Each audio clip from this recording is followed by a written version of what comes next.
Pati sunog sa Cavite, hindi sinanto ng mga namemeke ng balita online.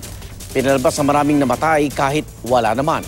Gamit ang ilang lumang litrato, ang latest mga saksing si Oscar Oida.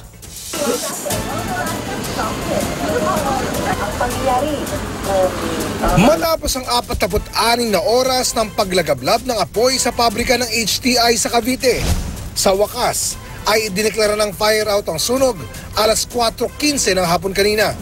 Sa loob, wala ni isang anumang mapapakinabangan.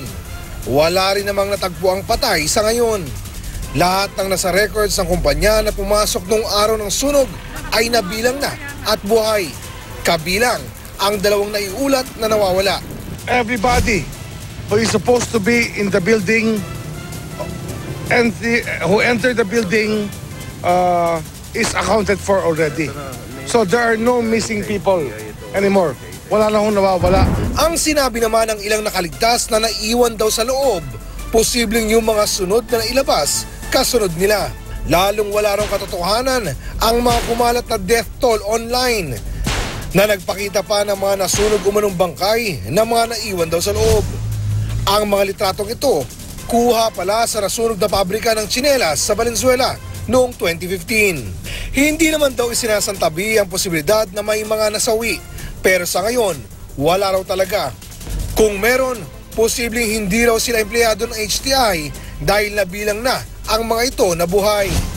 If ever they find somebody sa loob, it means that these may be people who tried to go in and save other people. Kung may makikita pa.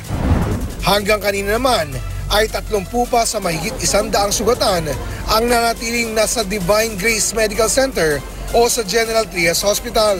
Kabilang 2 critical pa rin at inoobserbahan dahil sa matinding sunog sa katawan. Panawagan naman sa HTI ng ina ng isang empleyado na tumalon mula sa 2nd palapag at nagtamo ng mga paso.